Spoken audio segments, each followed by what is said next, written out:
Ladies and gentlemen, you have locked into Rap Life. We're going to talk to Low Key. We're going to talk to Nadeska. What are the most important conversations that are going on in hip-hop right now, as well as run through some of the hottest songs on the playlist. So y'all keep it locked right here. This is Rap Life. For everybody out there, make sure you go check out that Moneybagg Yo album, fourth studio album, A Gangsta's Pain, currently #1 in Apple Music.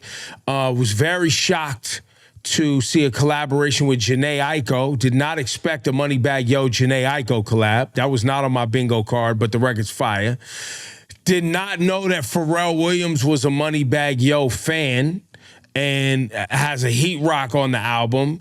So definitely a couple of reasons for y'all to go check out Moneybagg Yo. And as far as newish artists, I'm not gonna call him new, but newer artists, he's getting to these raps, you know what I mean? Representing Memphis and the legacy of Memphis of getting to the raps. And I think his mentor and the guy he signed to, Yo Gotti, you know, making sure this music is solid on this project. Other projects that dropped, Cordae dropped 4 songs. I'm a big Cordae fan. Shout to Q-Tip of Abstract Radio on the collabs there. The single with Young Thug. Now, Nadeska, before we started the program, you said that you really liked how this project came together for Cordae. Yeah, I like that it's a nice, concise project, but you get a little bit of a different vibe on everything. Like the Q-Tip track versus the Young Thug track, completely different vibes on both of those. And then the last record, we hear him get a little bit more personal, talk about, you know, the struggles with his upbringing and his family and all the things he's looking forward to down the line, you know, making more money, having a wife and some kids one day. I really like Cordae. I think he's a very thoughtful rapper. Yeah, man. Of course, The Lost Boy was a big album for him. That was a couple years ago, the debut, Grammy nominated. I think once he took a step back from YBN, the collective, people were really interested to see how he was going to move. And I think he's been moving very, very smartly and really carving out his own lane. So I'm looking forward to the next project as well. Yeah, I was never, the whole YBN thing, I knew they was like buddies that met on a video game, through the video games. I knew I wasn't going to survive. Other news, Fivio Foreign, Brooklyn, representative. He's got some hits under his belt. Always kind of in and around some issues. Has another issue. Nadeska, do you have the details on your side? Apparently he was just running into a Citibank in Fort Lee, New Jersey. We got all the details. He left his Benz outside. He left the car running while he went in. When he came out, a cop approached him and asked for his ID. He started to walk away from the cop, so there was like a brief foot chase. And when the cop caught up to him, I think they searched him, they found a weapon, and he was arrested. So now he's potentially facing gun charges in Jersey. That's all I got for you. Well, he's also being held, I think. He was sent to Bergen County Jail, where he was held until his first appearance in front of a court judge at Central Judicial Processing. I don't know if they're still holding him, but ladies and gentlemen, when you run, the odds of you getting out, slim. Also, a gun without a serial number on it, all bad, boys and girls. I just feel like we're having these kinds of conversations week after week after week after week, and like I always say, I'm not in these guys' shoes. You know, I'm not here to judge. I'm not here, you know, to put myself on a pedestal, but. You know, you're walking around with a gun that has no serial number. You're walking around with a gun, period, and then you're running from the cops. I don't know what kind of situations he has on his shoulders in Jersey and Brooklyn or wherever the case Mostly is. Brooklyn, but it's situations. It's situations, but at the same time, it's just like, I don't understand why they're just not moving smarter. Why is not someone walking with you with the gun, or why is someone not in the car with the gun? Or like, I don't even know why you have a gun, or why you don't have a licensed security guard. Which is just so many different questions and theories that I have about these situations that keep unfolding week, month, you know, day after day. I've been watching this many years. When the content in your music is really, speaking to either your affiliations, the block that you're in, the beefs that you have, you know, when that's kind of what your brand is built on as an artist, that stuff follows you. And so that's often why these guys move the way they move. And trust me, as somebody who, moves careful, it's annoying to schedule a security guard or to schedule a driver just to go to an ATM machine. You know what I mean? It's annoying to figure out okay, I want to go see a friend or a family member who lives in the neighborhood where I'm from, and you got to schedule your visit and figure out how you're going to move to be safe. And so, and also some of that, bringing security or having goons with you also invites chaos. So you can move a little bit lower and under the radar if you move dolo. Look, I'm giving the scenarios as I see it. But in this one, when a police officer walks up to you and asks you for ID, you probably just want to give it to him. If you know you have a 25 caliber pistol on you that has the serial number scraped off, you shouldn't be trying to get into a back and forth. I have a saying, never break the law when you breaking the law. If you know you riding dirty, wear your seatbelt. The big 420 Verzuz went down. Method Man, Redman. Did you guys get a chance to check it out? Nadeska, Low, either of you? Yeah, the whole time Redman was screaming for Jersey, looking for some love. I was wondering, where was Low Key at? Where were you, bro? Listen, He needed you. I was watching on Instagram. I was moving around that night, so that day was a little hectic. But I was watching on my Instagram, moving around the city. But it was good to see Redman represent Jersey. I had a fun time making that cheat sheet. It was great to see their camaraderie, live and on stage, and that's why we have these versus battles. Obviously, they had the Def Squad, Capadonna, RZA, Inspector Deck. It was just a great situation. And then they had Russell Simmons, FaceTime into the situation. So again, these verses celebrating these artists, are going to be something that we're going to just smile and be happy about. You can't say anything bad about, these guys, these pivotal figures in New York City hip hop in general, getting their flowers in front of the world. Now, Nadeska. Did we want to see Russell FaceTime in, though? I think that ruined the moment for some people. That was the only blemish on an otherwise here's my amazing thing. show. Russell's been hiding in Bali ever since all of these sexual assault allegations. And look, I get the context, right? Because Russell was such a big part of signing them. And if you were in media at that time, there was actually a month, they called it Month of the Man. And there was I remember as a DJ, you had this double vinyl that came that was one Method Man, one Redman vinyl that came together that was put together by Def Jam and, the Def Jam video games. And, there was so much that Russell and Def Jam played a part in making these two, Redman and Method Man, an entity, a duo, the movie, just everything. There was a lot there. But to Nadeska's point, you're hiding in Bali, fam. Do we really need you checking in? So let me ask you this, Nadeska. Did you like the format? So I love the fact that they put on a concert. It was not a battle.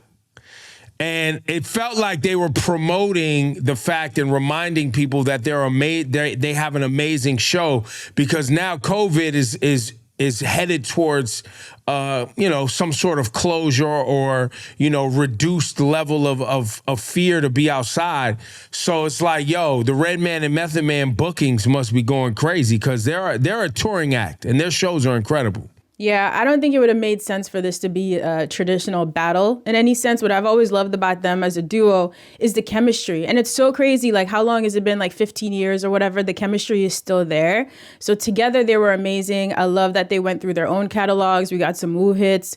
They attributed B.I.G., Phife Dawg, showed a lot of love to DMX. It was just a great feel-good 420 night, especially coming off that guilty verdict in the George Floyd case. So I thought the format of it was incredible. I would love to see more verses like this. Just real quick, because I know we're going to get to some of these stories and we've been losing a lot of rappers in the past few weeks. One of my favorite things about this was that throughout the entire show, they just kept reminding fans, to give the roses to the artists that you love while they're still here to receive them and appreciate them. I thought that was really, really important. I think it's something we don't do enough in rap. I think people don't feel the love sometimes. They feel a little bit criticized and beaten down, especially once you get to a certain point in your career. So I thought that was really, really dope that they harped on that through the whole thing. Transitioning to what we're going to cover with Shock G and DMX. Last Thursday, we got news that Shock G, a legend, if you don't know, a jazz-trained pianist, musician, but also, and I can't confirm nor deny whether or not he was Humpty Hump. You know that never really got confirmed, right? Throughout all of these years, they never did. He always, most of the time, like 99% of the time, there was never a confirmation that Shock G was Humpty Hump.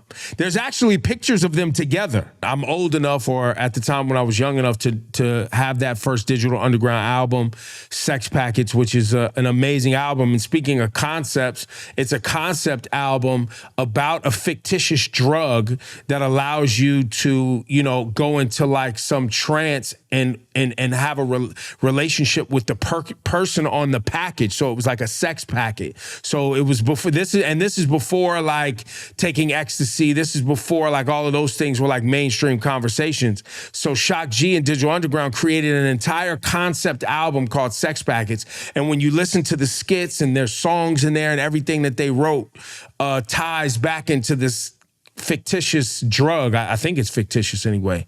But if you haven't experienced that, I'm sure a lot of people know that Digital Underground is where Tupac got his start. The production on I Get Around was done by Shock G. I think Shock G did So Many Tears for Tupac. Just a legend. No one knows, or at least I haven't seen news on what happened. I know he was found in a hotel in Tampa. I believe he was 57 years old. And rest in peace to Shock G. But it was, for somebody my age, I was like, wait, what? And I know Shock. So, like, he's a humble dude, nicest guy. And the reason the Humpty Hump persona, I believe, was even created, and I'm not saying that Shock G is Humpty Hump, but I'm just saying, was because Shock G wasn't really like a person who wanted to be in the forefront. And a cool thing that people should go check out is, y'all remember the song All in the Same Gang? Remember that West Coast All-Stars, like Stop the Violence record?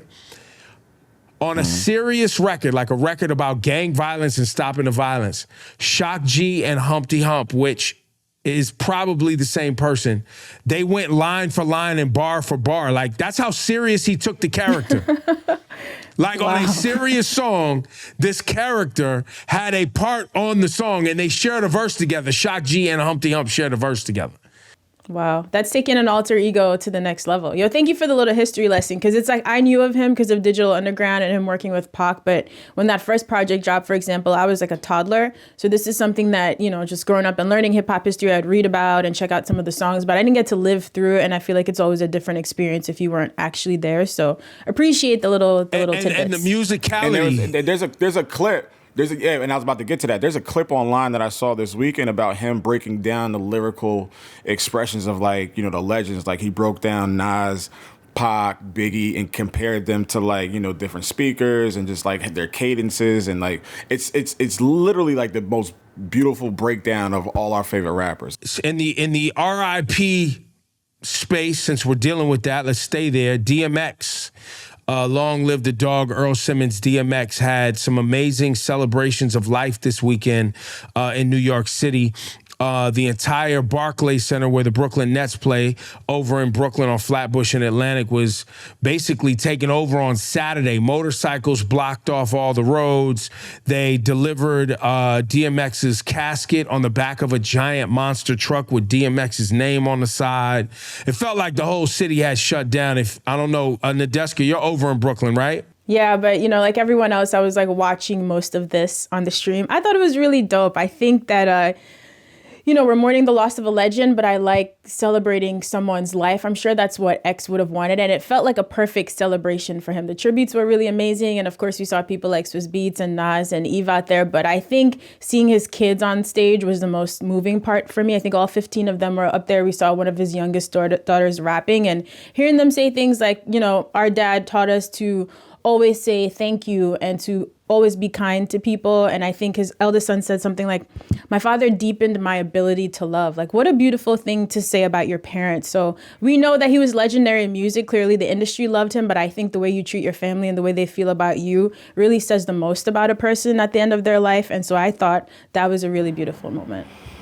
I mean, I just watched a lot of this stuff online, and took me back to when Biggie was being passed through Brooklyn. His casket, Nipsey going through Crenshaw, watching all that love, and the people pour out their heart and soul for him, for his music, for his legacy, and then seeing all his comrades and everyone that he loved on that stage, everyone in the camouflage, Nas and Swizz in the camouflage, and Jada there, and just all the guys that meant so much to him, and Swizz giving his words of wisdom to the crowd about love me while I'm here, don't wait till I'm gone.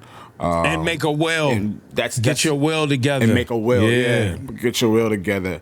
He said, I'm gonna take care. I'm gonna take care of my brother. I'm gonna take care of his family. I'm gonna take care of his kids. And obviously, Swizz and DMX have this, just this compassion for each other. So I know he's hurting. I had the pleasure of being invited to cover the memorial, and so we broadcasted it live on Hot 97 in New York, and basically took over the airwaves in New York City for like 4 hours. It was supposed to start at 4. It ended up starting at 6:30. This is rap time, Hey, that's rap time. Yeah, hey, listen, but I was on time, damn it, ready to cover for the dog. You know what I mean?